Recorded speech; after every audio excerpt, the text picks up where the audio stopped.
On n'est pas du monde, une émission proposée par l'équipe du Verbe avec Simon Lessard et Ariane Blais-Lacombe. Cette semaine, à l'émission, l'abbé Thomas Malenfant réajuste notre espérance pascale. Ariane Beauferré s'émerveille des différences sexuelles et Jean-Philippe Marceau cherche le sens profond des miracles du Christ. Bref, on n'est pas du monde.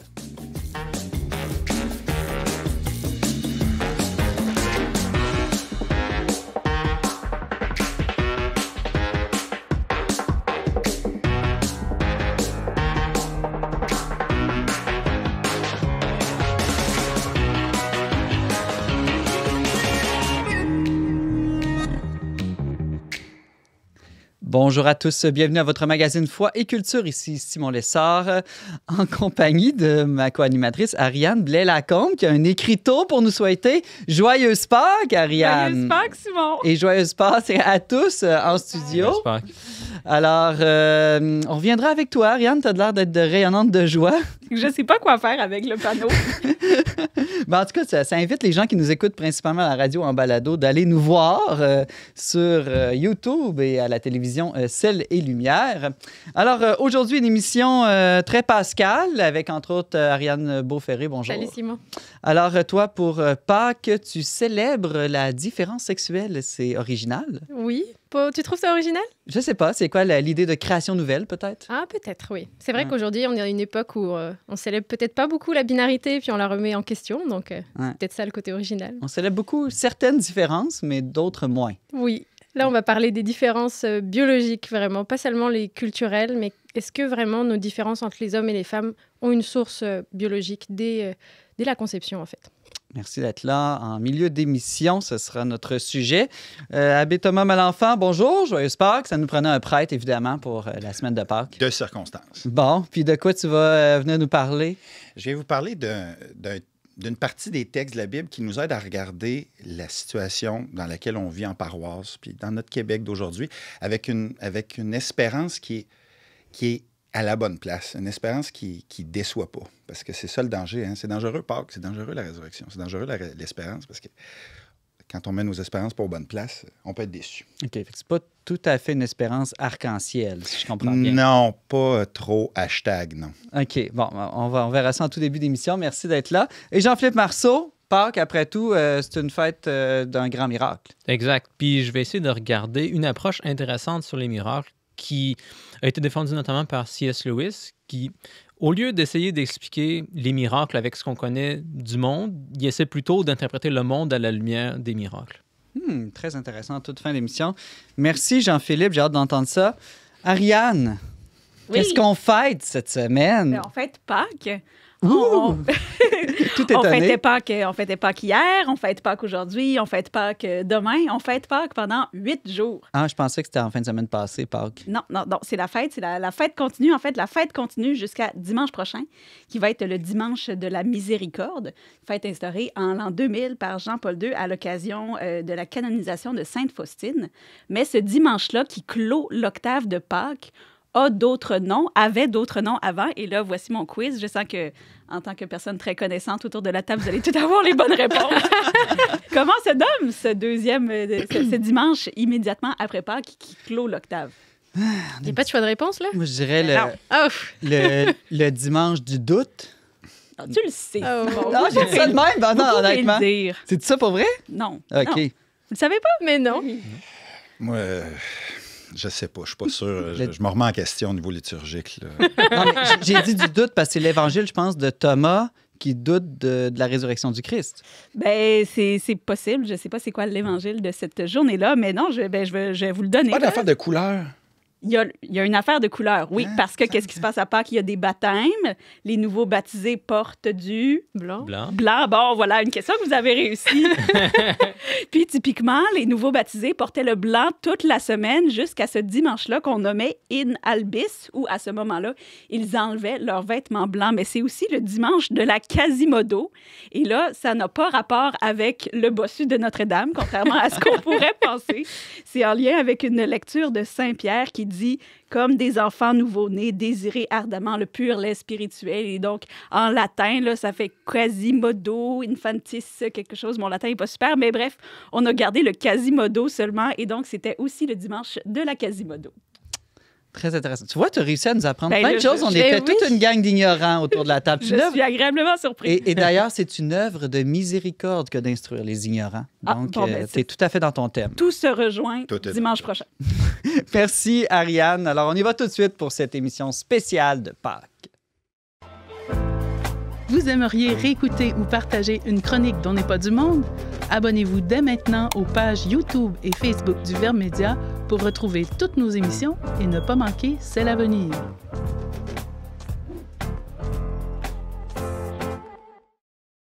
Pâques, fête de la foi en la résurrection du Christ. Pâques, fête de l'espérance des chrétiens. Mais qu'espère-t-on exactement à Pâques? Une vie nouvelle? Quelle vie nouvelle? En cette octave de Pâques, l'abbé Thomas Malenfant est avec nous pour réajuster et booster notre espérance. Salut Thomas. Salut Simon. Alors, toi, tu penses qu'on a besoin de ça quand même, d'un petit réajustement et reboostage, si je parle en bon français, de notre espérance? Bien, c'est ce que je constate en paroisse, c'est que des fois, les espérances qu'on a qui ne sont pas ajustées, des espérances qu'on se fait plutôt que des espérances qu'on reçoit, c'est souvent des choses qui nous empêchent de grandir, qui empêchent des communautés chrétiennes de grandir, qui empêchent des gens même dans leur vie personnelle de grandir. Fait que, dans le fond, la démarche que je venais faire ici aujourd'hui, c'est un peu regarder à la lumière de la parole de Dieu, qu'est-ce qui nous est promis à la résurrection, quelle sorte de vie qui est promis. Tu sais, Jésus, c'est pas qu'il y a une vie, puis là, il est mort, puis là, il ressuscite, puis il recommence. Tu sais. C'est pas un printemps dans ce sens-là. C'est pas un rond, là. C'est pas un cycle. C'est une autre sorte de vie, puis c'est correct, c'est mieux, c'est positif. Puis on se le cachera pas, là. Bon, là, on est peut-être reboosté un peu par le week-end de Triduum Pascal, Ça, c'est mais... juste le chocolat que tu as mangé. Ouais, c'est ça, c'est le sucre. Mais il reste quand même que la réalité, là, au Québec, dans nos églises, nos paroisses, on aurait besoin d'une bonne dose d'espérance. Oui, puis c'est d'autant plus important qu'elle soit fondée, cette espérance-là, parce que, justement, la situation n'est pas facile. Au niveau des bâtisses, au niveau des communautés chrétiennes, au niveau de la mission aussi. On a des deuils à vivre. Il y a des morts, il y a des affaires qui ressemblent à de la mort là, dans ce qu'on vit dans nos paroisses. Nous autres, on est 2 prêtres au service de 29 villages. C'est sûr que c'est pas rose. Mais en même temps, notre espérance, on va la chercher où? Puis c'est de se rebaser sur qu'est-ce qui nous est promis au juste. Puis c'est là qu'on a cherché, on a fait ça en gang, on s'est mis à chercher. Dans ta paroisse. Oui, dans la paroisse, dans l'équipe, avec les gens qui étaient impliqués, puis qui, eux, la voulaient, cette espérance-là, pour motiver leur action. Puis on s'est mis à chercher dans la parole de Dieu. On s'est dit, on n'est pas la première gang à vivre des transitions comme ça, des morts, des deuils comme ça. Puis qu'est-ce qu'il y a dans la parole de Dieu qui peut nous éclairer, qui ressemble à ce qu'on vit, dans le fond? Oui, puis là, je trouve ça étonnant. Je lisais un peu tes notes, puis moi, je pensais que tu allais m'arriver avec un récit de résurrection de Jésus, mais non, tu es allé dans l'Ancien Testament.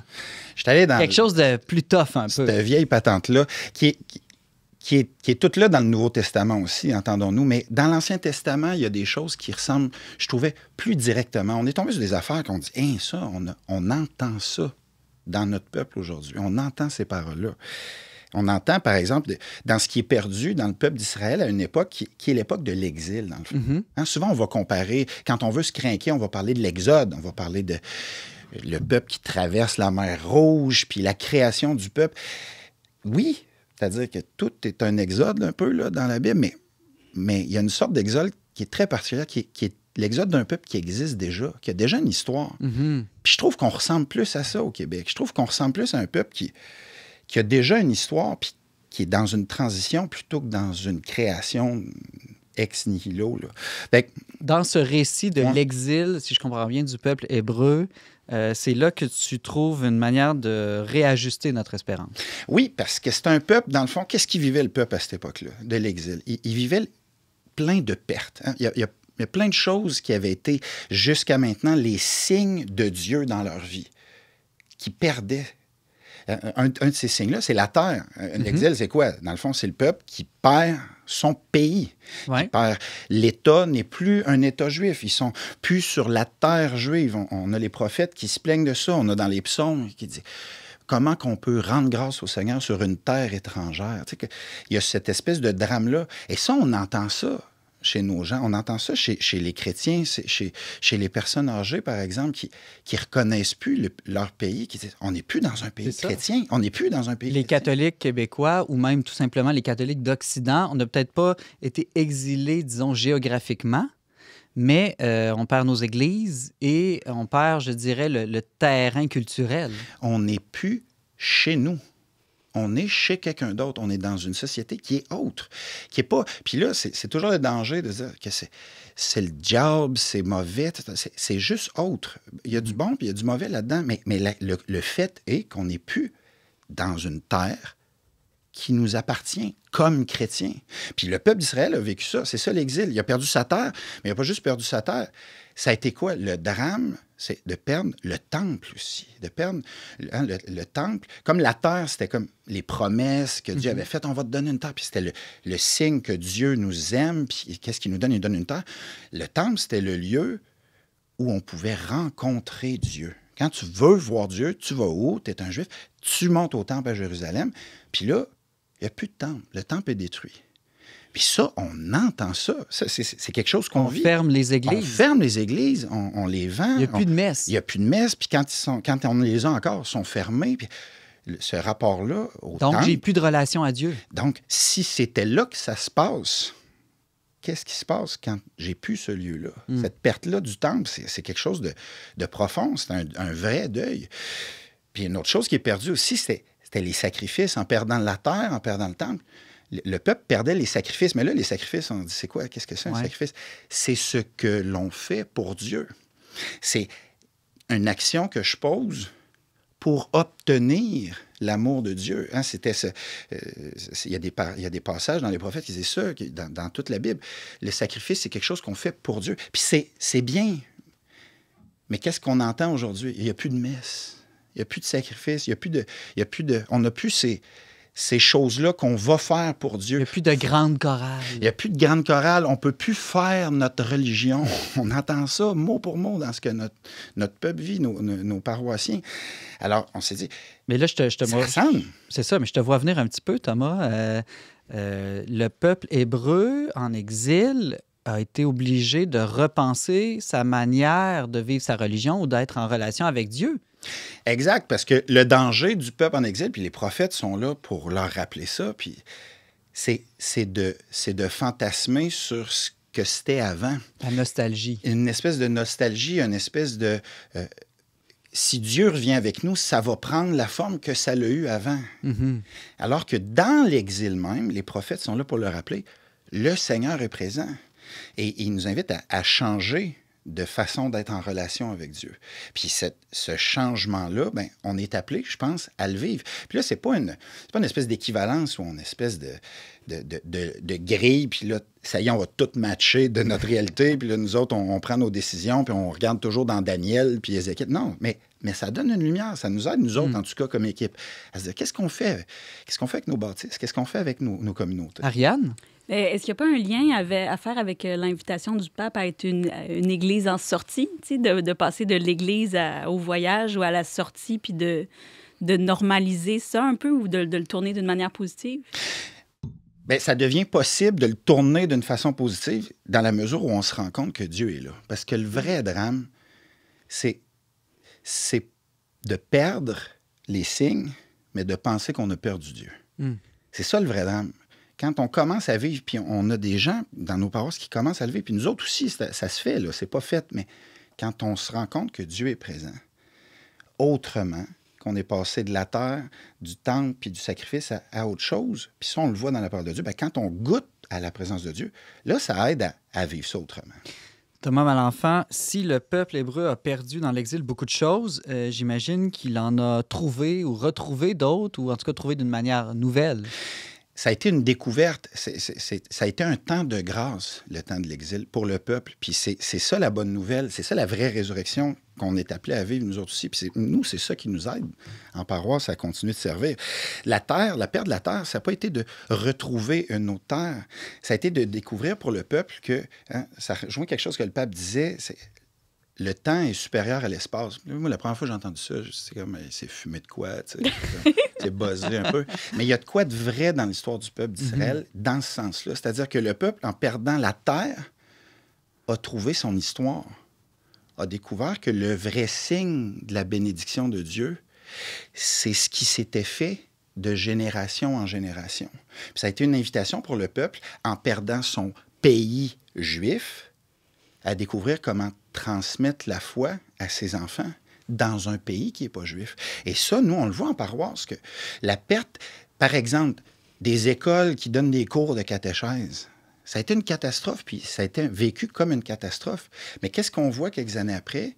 Que les parents, petit à petit, se réapproprient la responsabilité de transmettre la foi à leurs enfants à partir de la foi qu'eux ont reçue.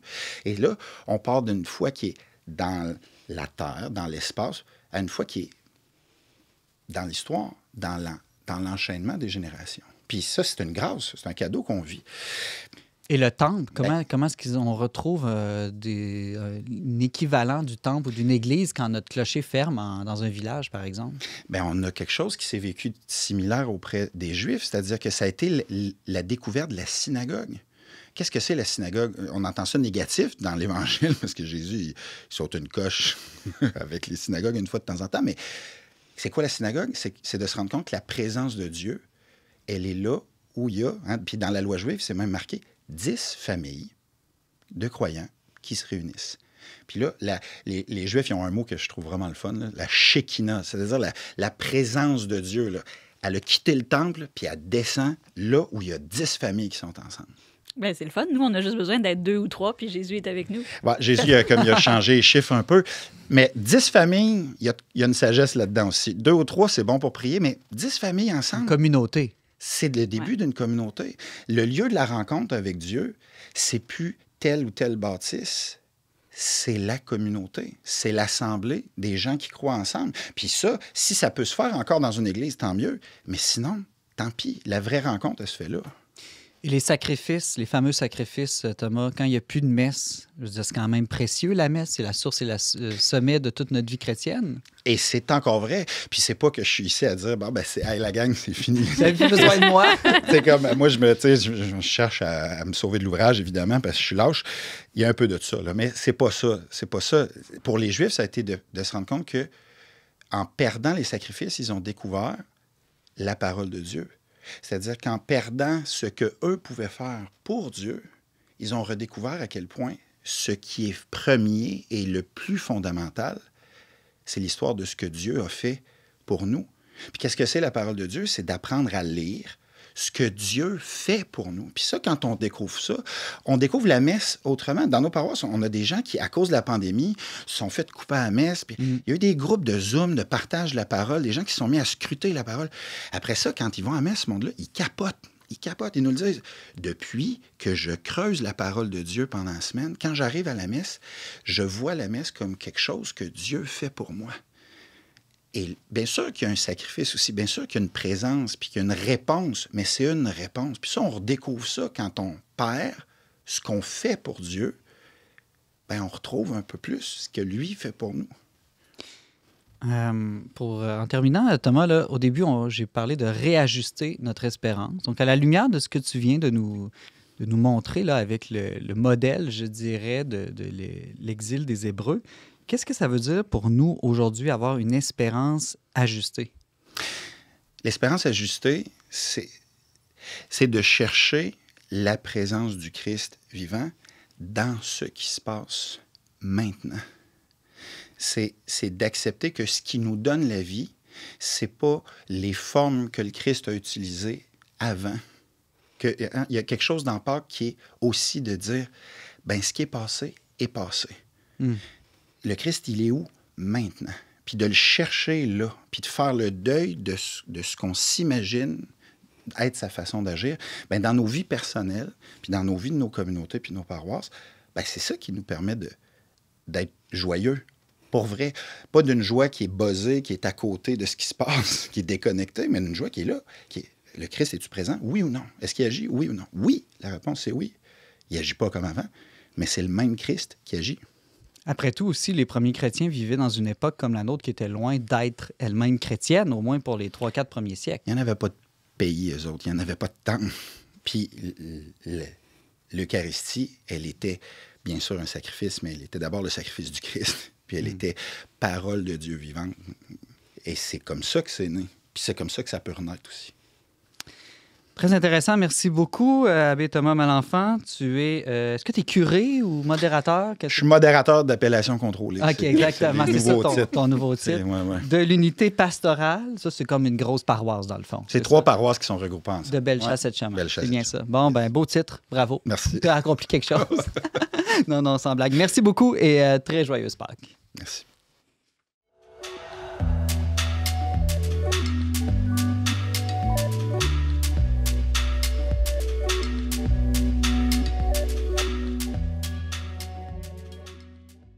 De retour à On n'est pas du monde avec Simon Lessard et Ariane Blais-Lacombe.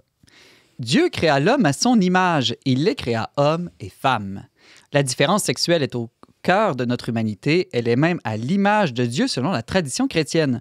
Entre nature et culture, quel rôle joue notre corps sexué dans notre identité?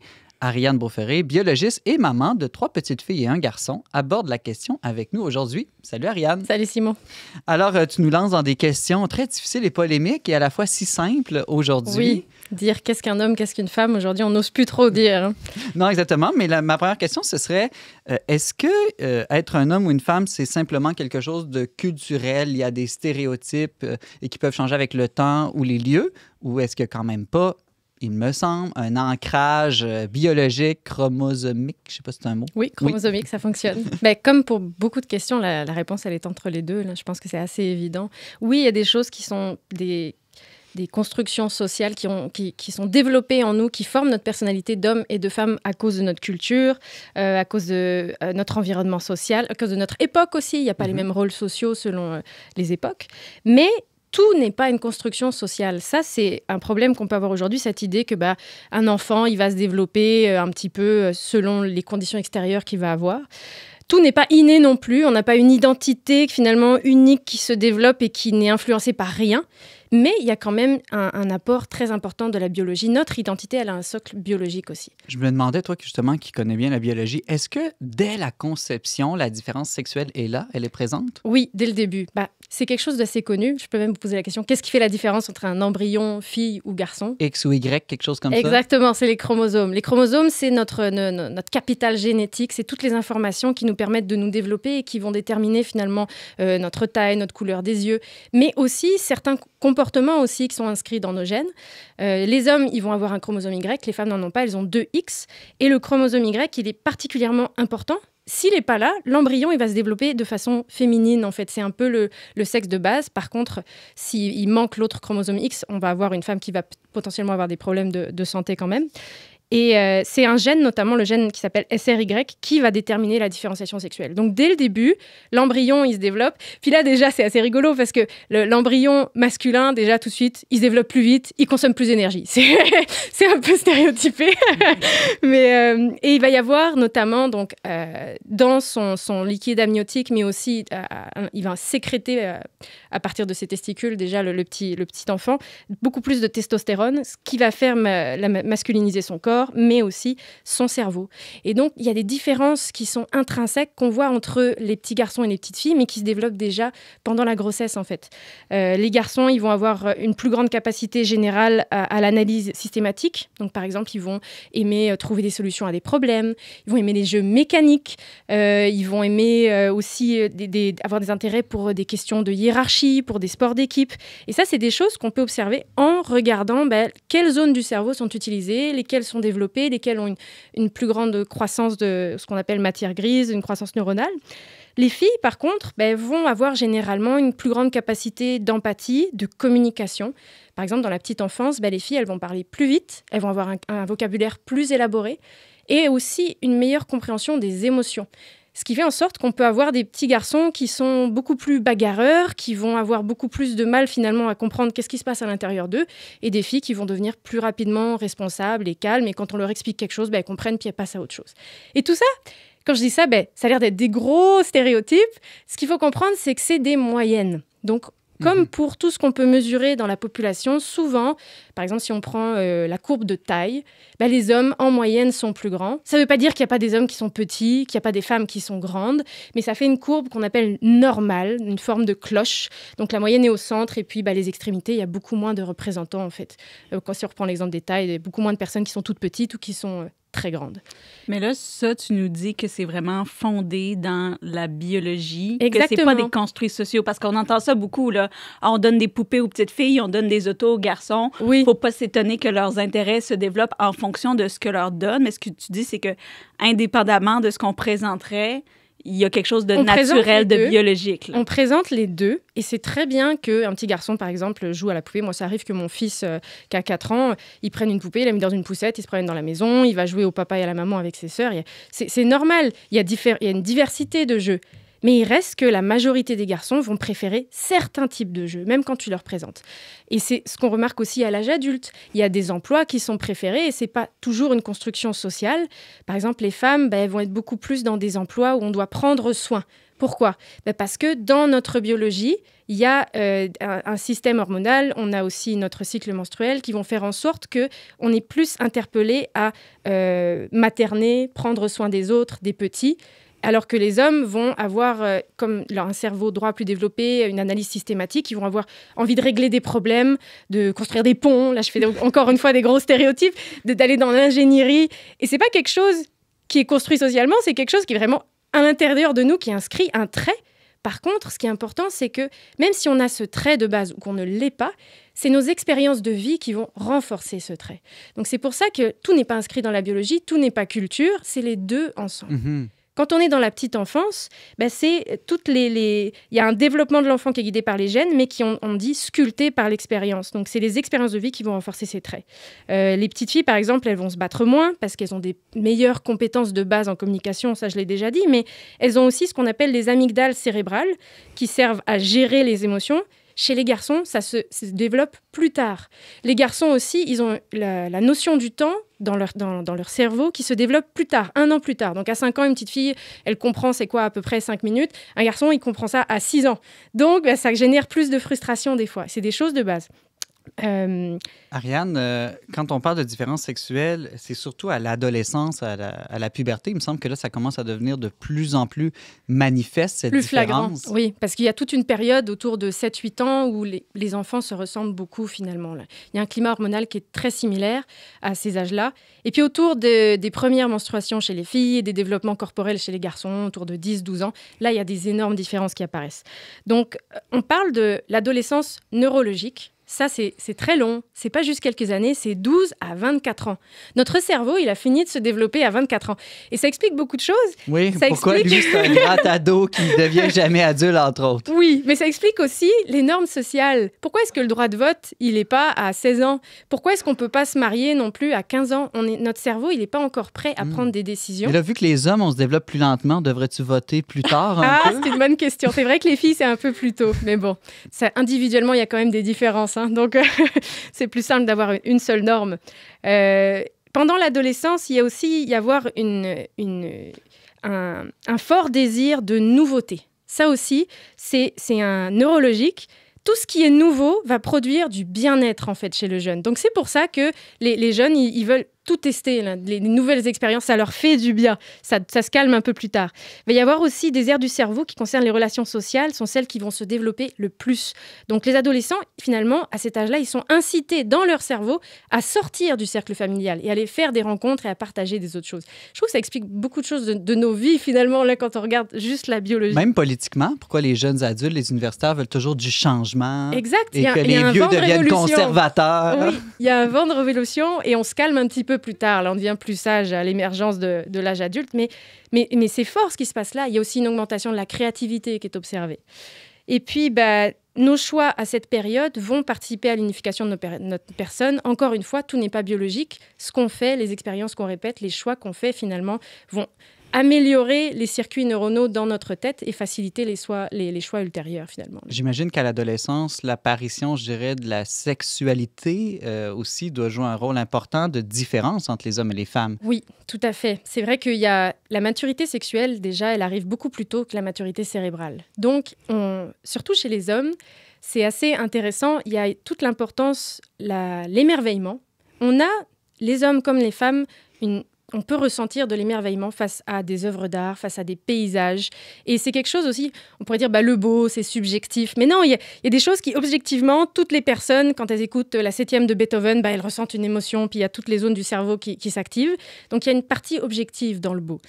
Chez les garçons, ce qui est intéressant, c'est qu'ils sont particulièrement sensibles à la beauté physique. Ça les met en émoi comme c'est pas possible, moins que les filles. Donc, ce qui explique aussi un peu le stéréotype de les garçons, c'est juste le physique finalement.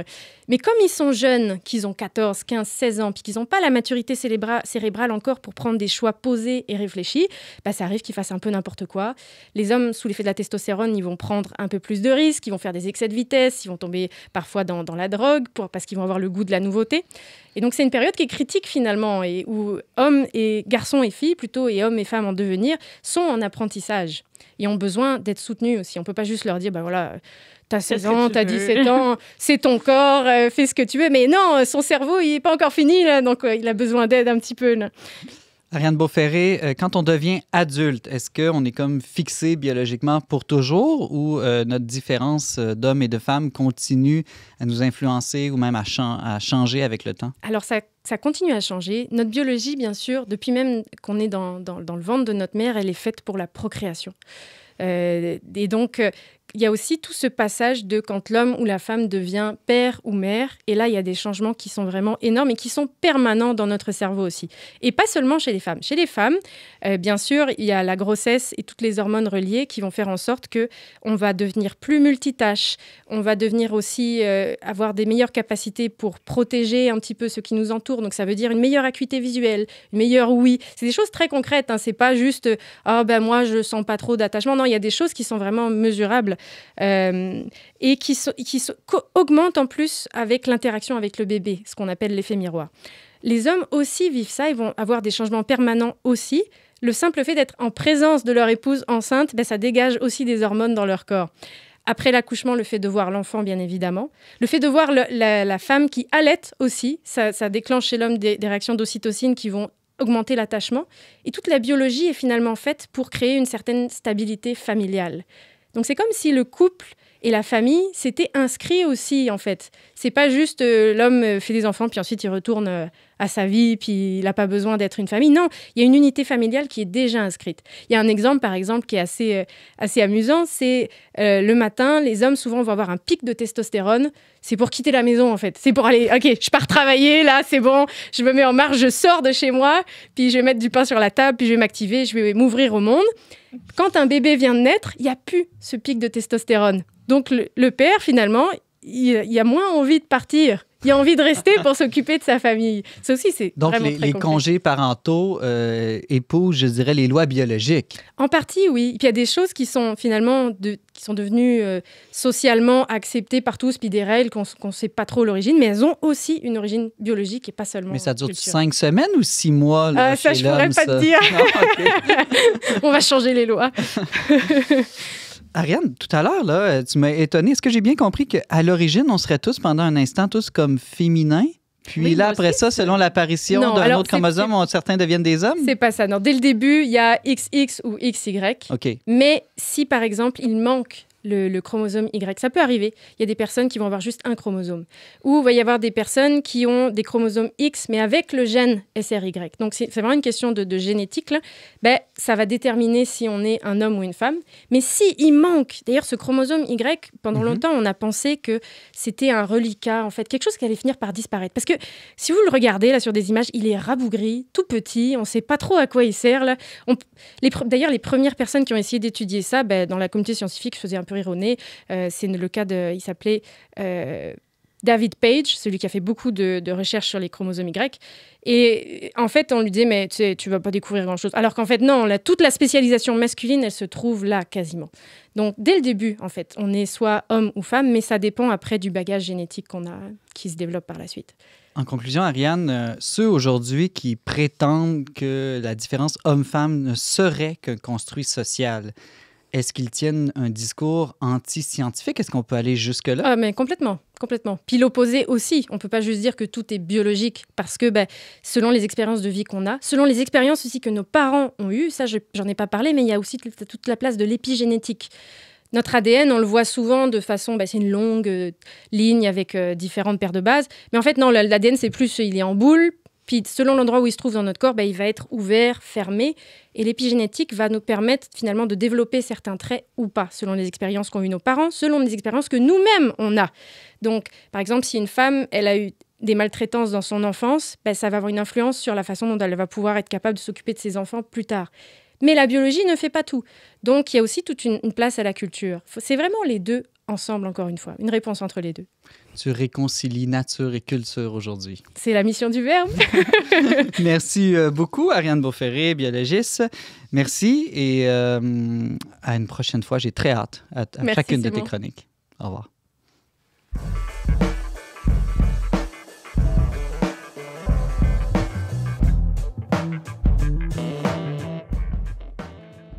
Vous écoutez toujours On n'est pas du monde avec Simon Lessard et Ariane Blais-Lacombe.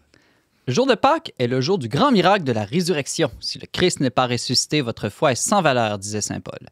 Mais ce grand miracle et tous les miracles sur lesquels sont fondées la foi chrétienne sont-ils crédibles?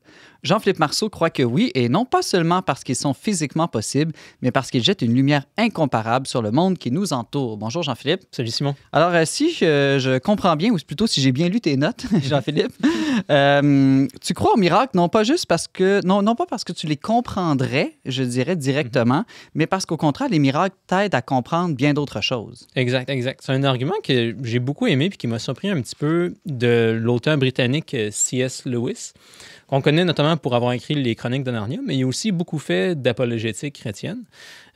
Puis ça, c'est son dernier livre d'apologétique où, justement, on connaît des arguments historiques pour les miracles du christianisme. Lewis a d'ailleurs traité de ça aussi dans ses livres, mais dans son dernier livre d'apologétique, justement, sur les miracles, il met davantage de poids sur l'expérience qu'on peut faire de voir le monde différemment à cause de l'expérience des miracles chrétiens. Donc, c'est comme une preuve, je vais utiliser un grand mot, là, herméneutique plutôt que physique ou historique. Autrement dit, on voit que les miracles font tellement de sens que ça doit être vrai à quelque part. Exact. C'est un genre d'approche un peu, je dirais pas sournoise, mais indirecte, puis qui est convaincante, en ce sens que ce que ça va faire, c'est tranquillement nous faire changer la façon dont on voit le monde, puis à force de changer cette façon-là de voir le monde, les miracles chrétiens deviennent de plus en plus plausibles. Donc, c'est pas comme un argument historique que tu te fais donner qui va changer la façon abstraitement dont tu vois les choses, puis ensuite, par volonté, tu vas décider d'agir de telle façon. Il y a des gens pour qui ça fonctionne, ce genre de raisonnement-là, surtout des gens qui ont beaucoup de discipline. Moi, par exemple. Par exemple. Mais de l'autre côté, des gens comme... Moi, je t'avoue, j'ai été plus percuté par le livre de Lewis, où tu lis le livre, il passe à travers la façon dont tu peux comprendre différents phénomènes du monde naturel à la lumière des miracles de Jésus. Puis petit à petit, comme plein de choses que tu vois dans ta vie de tous les jours sont rendues comme colorées par l'incarnation. Puis avec le temps, ça devient de plus en plus naturel de voir l'incarnation comme l'origine de toute chose. Donc le miracle devient plausible parce que ça fait comme partie du cadre que tu emploies pour voir les choses. Est-ce que cette manière de valider ou prouver une théorie a déjà été utilisée, je ne sais pas, dans d'autres domaines scientifiques? Oui, effectivement. Quand on y pense, c'est quelque chose qui est assez commun quand on parle de changement radical de perception des choses. Donc, un exemple classique qui est quand même drôle puis qu'on ne connaît pas assez aujourd'hui, c'est que quand Newton a introduit la théorie de la gravité, il était vu comme un fou. Les gens pensaient qu'il était un penseur occulte avec une force mystérieuse qui s'exerce à distance. Parce qu'à l'époque, le consensus, c'était que les changements dans le monde naturel se passent de façon mécanique. On ne voit pas nécessairement tout ce qui se passe parce que c'est peut-être trop petit, mais toutes les choses existeraient à cause d'interactions entre des petites affaires qui se poussent et qui se tirent, par exemple. Fait que quand Newton, il a eu l'idée que la gravité, c'est quelque chose qui existe à distance. Pas besoin d'être connecté par des petites boules, etc. C'est comme de la magie un peu. Ouais, les gens pensaient qu'il était fou, qu'il était dingue, mais la raison pourquoi on a fini par accepter ce que Newton disait, c'était que on va prendre pour acquis, disons, pour un instant au moins, ce que Newton dit, puis si c'était vrai, mettons, qu'est-ce qu'on réussirait à expliquer? Puis là, ce qu'on se rendait compte, c'est que si on prend ce que Newton nous dit, si on utilise ses lois de la gravitation, on utilise des mathématiques pour dériver les conséquences, on parvenait à expliquer plein d'affaires qu'on n'était pas capable d'expliquer autrement. Fait que c'est parce que Newton a réussi à montrer plus de choses que les autres théories. Le cadre qu'il offrait était plus puissant, qu'il a fini par être accepté, même si initialement, en fait, il était très, très choquant. Puis aujourd'hui, on s'en rend même plus compte. On a adopté le cadre de Newton. En fait, maintenant, on a même des nouvelles théories qui ont dépassé celles de Newton. Mais pendant des siècles, on a pris pour acquis la théorie Newton parce que c'était tellement performant comme explication, même si initialement, les gens pensaient tous qu'il était fou. Mais je pense à la théorie du Big Bang, la théorie de l'évolution, c'est un peu le même procédé. On voit que ces théories nous permettent de mieux rendre compte, disons, de nos observations aujourd'hui lorsqu'on y adhère. Exact, même si initialement, c'est des théories qui étaient très choquantes. Puis en général, les grosses révolutions vont se passer comme ça. Puis même dans notre vie de tous les jours, si on y pense, c'est comme ça qu'on a souvent des gros changements dans notre vie où quelqu'un arrive, il nous raconte quelque chose ou il nous arrive un accident, peu importe, un événement qui nous force à revoir la façon dont on conçoit les choses. Puis progressivement, on peut voir qu'après quelques mois, cette chose-là, ça a changé complètement la façon dont je vois le monde en général. Alors, comment Jésus-Christ et ses miracles, ou disons son grand miracle, je ne sais pas moi, la résurrection ou simplement sa venue, l'incarnation, comment est-ce qu'il jette une lumière nouvelle sur notre monde? Oui, puis là, évidemment, c'est énorme comme projet parce que ce que Louis... Là, il te reste 8-9 minutes. ce que Louis va dire, c'est que dans l'histoire de l'incarnation, on a le miracle ultime, c'est le grand miracle qu'il appelle, qui nous montre la structure du monde globalement. Fait que c'est possible de prendre tout puis de l'expliquer à la lumière de l'incarnation. Fait qu'on peut pas parler de tout. Fait qu'on focus sur certains éléments qui sont plus choquants. Fait que la méthode, essentiellement, ça va être, on considère soit quelque chose dans le monde qui est bizarre, soit quelque chose que Jésus a fait qu'on trouve étonnant, puis on essaie de faire un parallèle entre ce qui se passe dans le monde puis ce que Jésus a fait. Donc, une, personnellement, chose que j'ai bien aimée, c'est que dans l'histoire de l'incarnation, c'est choquant à la base, pour prendre l'idée de base de l'incarnation, OK, là, il y a Dieu qui a créé le monde, qui a créé la nature telle qu'on la conçoit, qui vient descendre dans la nature, même jusque dans la mort. Puis le but de ça, c'est de ramener toute la création jusqu'à lui, en union avec lui puis avec le Père. Mais c'est choquant parce que là, c'est l'éternel dans le temporel, l'infini dans le fini, l'immatériel dans le matériel. Exact. C'est très choquant comme proposition. Mais... Je suis choqué. Mais si on prend ça comme, OK, ben, peut-être que ça s'est passé, ben, ça nous permet de voir, en fait, plein de reflets de ça dans le monde naturel qui sont aussi étonnants, puis que souvent, on se rend juste pas compte que c'est étonnant. Fait que dans l'homme, par exemple, dans l'humain, on a aussi cette capacité-là de faire le lien entre plein de niveaux de réalité qui est très, très surprenante, puis que même aujourd'hui, on ne comprend pas très bien. Par exemple, le fait que un que j'aime bien, là, ayant étudié en mathématiques, c'est si je fais des mathématiques, par exemple, j'étudie le théorème de Pythagore, j'en ai étudié quelque chose qui n'est pas matériel, qui n'est même pas spatio-temporel. Le théorème de Pythagore, ce serait vrai même s'il n'y avait pas d'humain pour le découvrir, ce serait vrai même si on mourait tous demain, même s'il n'y avait pas de monde spatio-temporel, s'il n'y avait pas eu d'univers créé, ce serait quand même vrai le théorème de Pythagore. Mais comment ça se fait que moi, avec un cerveau qui est fait avec plein de molécules qui ont des réactions chimiques ensemble compliquées, je suis capable de penser à des vérités non spatio-temporelles? Comment ça se fait qu'il y a un pont comme ça, en dedans de moi, entre des vérités éternel hors du temps puis l'espace, puis mon cerveau dans le temps et l'espace? Comment ça se fait que je peux faire ça, mettons, des mathématiques pour construire des choses ensuite? Je deviens un pont, un médiateur entre des vérités éternelles puis le monde matériel concret. Mais ça, c'est incroyable qu'on réussisse à faire ça, les humains. Mais c'est un reflet de l'incarnation, selon Lewis. Puis il y a d'autres exemples de ça dans la nature. Toutes les choses qui existent ont aussi plusieurs niveaux. Tu peux prendre n'importe quel être vivant, même des choses toutes simples, matérielles, voir comment les organisations, par exemple, au niveau des molécules, vont avoir une influence sur les atomes, sur les champs de potentiel au niveau quantique, puis vice-versa. Il y a tout une genre de danse entre les différents niveaux de réalité dans le monde naturel qui trouve son apogée dans l'incarnation. Fait que les deux sont étonnants, mais si on les met en relation, le monde naturel devient un peu plus intelligible parce qu'on voit, OK, tous ces phénomènes-là étonnants qu'on voit dans différents niveaux de réalité trouvent leur source dans un événement qui est plus étonnant, mais qui est plus explicatif, c'est-à-dire l'incarnation.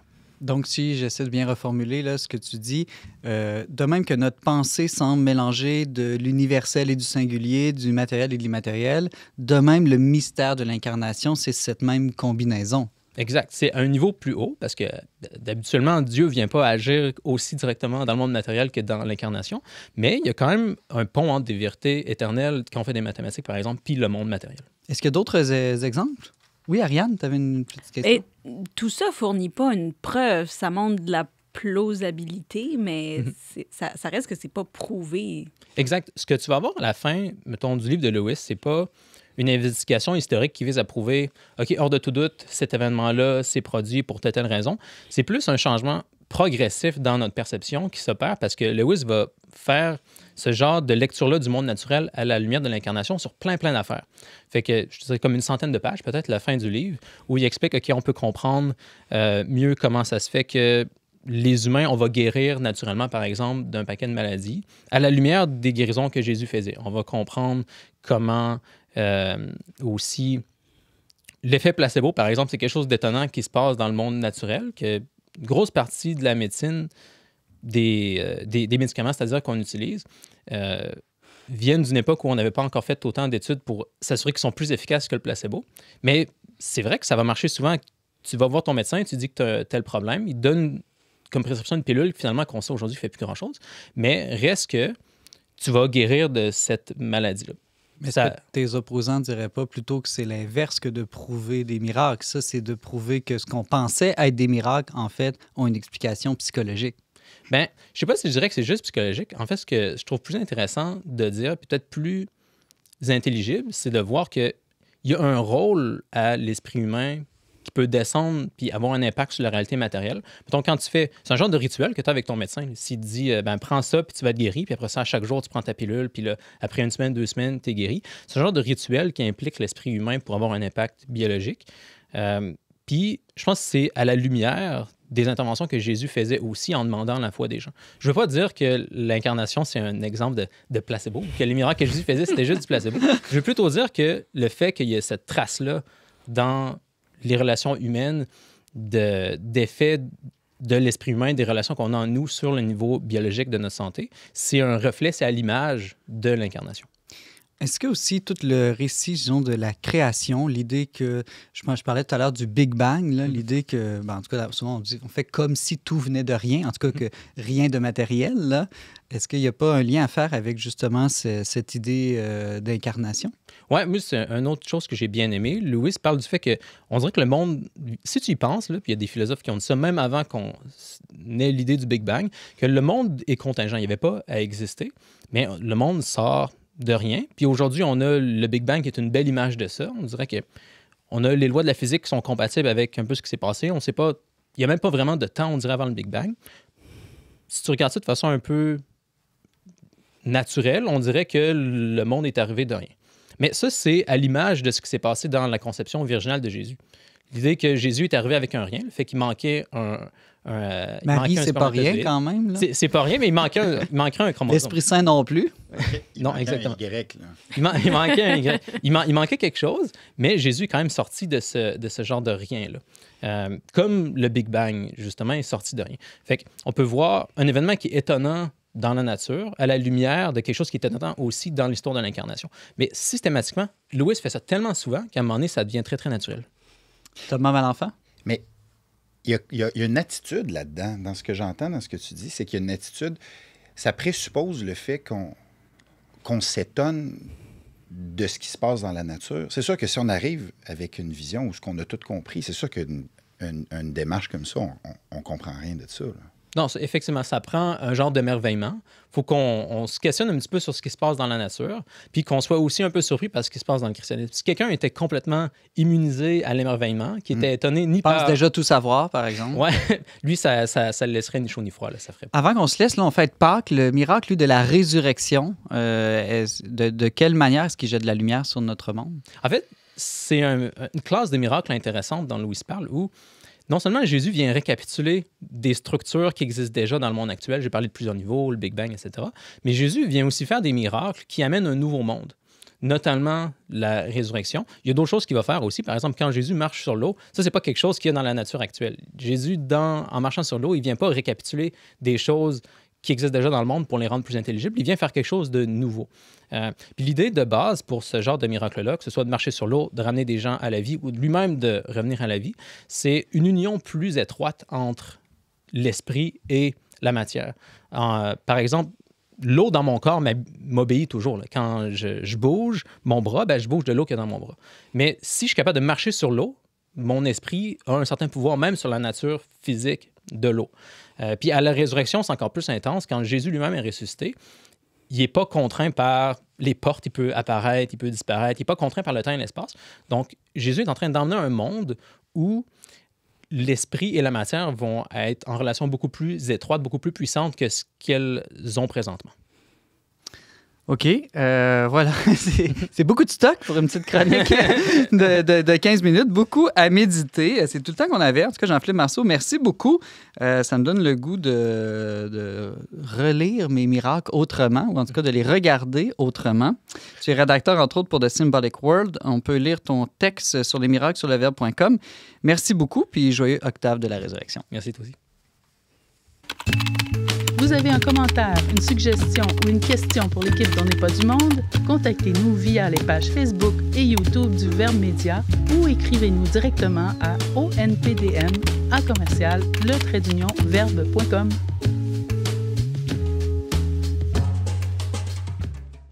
C'est l'heure de notre tour de table culturelle. Je vous ai tous apporté des petits chocolats, des poules en chocolat pour Pâques, mais Simon. pour avoir le droit de les manger, vous devez d'abord me donner une suggestion culturelle. C'est notre deal aujourd'hui.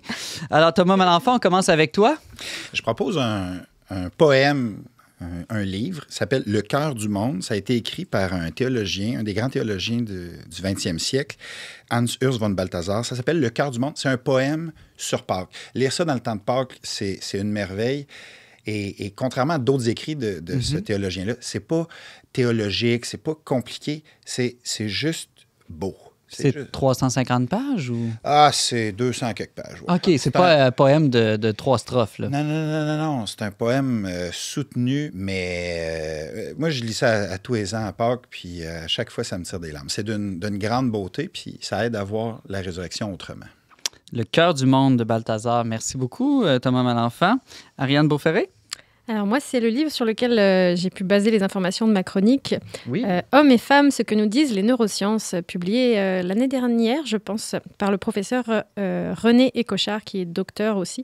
Et donc, il fait une grosse revue de littérature sur les fondements biologiques de notre personnalité d'homme ou de femme. C'est vraiment, ça se lit très facilement, c'est bien vulgarisé et très intéressant. Hommes et femmes par René Écochard aux éditions Artege. Merci beaucoup, Ariane. Jean-Philippe Marceau? Oui, c'est un livre qui s'appelle La loi constructale, qui est... La loi constructale. Exact. OK, Jamais c'est une entendu ce BD mot-là. pour enfants, c'est ça? Ben, c'est quand même plus accessible qu'on pourrait penser. Ça vient des travaux d'un prof de génie mécanique d'origine roumaine, mais qui habite aux États-Unis puis qui travaille là depuis très longtemps. Il s'est rendu compte dans ses recherches que c'est possible de voir les choses que l'humain a construit comme étant en suite logique de ce que la nature a déjà créé. Puis il essaye essentiellement d'ajouter une nouvelle loi à la physique, à la thermodynamique pour être plus précis, pour comprendre puis prédire plein de choses. Puis là, ça sonne d'être super abstrait puis vraiment pas le fun à lire, mais il y a des versions plus accessibles qu'il a fait de ça qui sont en fait assez faciles puis intéressantes à lire ou à écouter même en audio parce qu'il donne plein d'exemples naturels avec des explications beaucoup plus simples que ce à quoi on pourrait s'attendre. Merci beaucoup, Jean-Philippe Marceau. La loi constructale par Adrienne Béjean et Sylvie Laurenté. C'est tout ça à peu près? Je ne sais pas comment tu prononcerais les noms exactement, mais il est roumain. Adrien Béjean, j'imagine que ça va sonner un peu comme ça, ouais. Merci, Ariane Blais-Lacombe. Bien, je pensais que ma suggestion allait être un peu lourde, mais j'ai tout à coup l'impression que ça va être très léger. Moi, hier soir, j'ai écouté le documentaire de Monstres à citoyens. Fait par Alain Gravel. C'est disponible sur tout.tv. Puis c'est finalement, c'est sur des meurtriers. Puis la question de la prison, puis de la réhabilitation. Donc, moi, c'est un sujet que je trouve un peu tabou, là, la prison, puis les gens qui vont en prison. Puis ça a éveillé ma curiosité. Là, puis je trouvais que la perspective de monstres à citoyens, c'était justement pas de rester dans l'idée que ces gens-là, c'est des criminels, puis c'est fini pour toujours, puis c'est perdu pour la vie. Là. Donc, c'est vraiment des criminels qui étaient condamnés à prison à vie, puis qui finalement en sont sortis. Puis ça pose toute la question de la réhabilitation, la possibilité de la réhabilitation, les risques de récidive. Puis donc, ça vient quand même poser des questions assez lourdes là, pour la société, mais j'ai trouvé que c'était bien fait, c'est pas trop long, puis il y a peut-être un passage un petit peu glauque, donc peut-être pas à visionner en famille, mais somme toute, c'est quand même très intéressant. Là, je trouve que pour le temps pascal... Ben oui, rédemption, miséricorde. Exactement, je pense que ça peut être quelque chose, si ça éveille votre curiosité, de vous laisser aller là-dedans. Merci beaucoup, Ariane. Moi, j'ai-tu le droit de vous faire une petite suggestion cette semaine? Mais je pensais que tu consommais aucun produit culturel, toi, Simon. Là, une fois que je passe mon temps à lire tout ce que vous me recommandez, il m'en reste plus beaucoup pour vous apporter des nouveautés. Non, mais Le Verbe lance son dernier numéro spécial sur le thème de la loi et commandement, un thème qui semble poche, mais qu'on a essayé de rendre vivant, à une époque, justement, qui valorise beaucoup l'individualité, la liberté. Quelle place joue la loi et les commandements. Donc, pour les gens de la grande région de Québec, on fait un lancement au pub La Corrigane, jeudi de la semaine de Pâques à 19h. Donc, vous êtes bienvenus tous. Et puis aussi, on a lancé la semaine passée un nouveau balado. Donc, le balado s'appelle Repères avec le philosophe Louis-André Richard. C'est des grandes conversations avec les penseurs de l'heure, justement pour retrouver des repères dans le monde d'aujourd'hui qui est un peu confus, en transition, en changement. Et donc, le premier épisode est avec Mathieu Bock-Côté. Et Mathieu Bock-Côté, c'est très intéressant parce que je découvre une nouvelle facette de lui où il parle de la vie, l'amour, la mort, le divin, évidemment un peu la nation québécoise aussi, mais je dirais des invariants anthropologiques, justement, pour s'ancrer, avoir des ancrages dans un monde qui n'en a plus beaucoup d'ancrage aujourd'hui. Fait que les interlocuteurs sont littéralement des philosophes. C'est pas sûr des philosophes. Je dirais des penseurs, hommes et femmes, qui sont, je dirais, dans le discours médiatique en ce moment d'influence. Ouais. Merci, Simon. Très intéressant. Ah, yes, j'ai réussi. Merci beaucoup d'avoir été avec nous cette semaine. Vous pouvez réécouter cette émission en format balado ou vidéo en tout temps sur Facebook et YouTube. Pour tous les détails, visitez leverbe.com/radio. Je remercie Ariane Blais-Lacombe à la co-animation, Marc-Antoine Baudette à la technique. On se retrouve la semaine prochaine, même heure, même antenne, pour une autre émission dont n'est pas du monde. Joyeuse Pâques!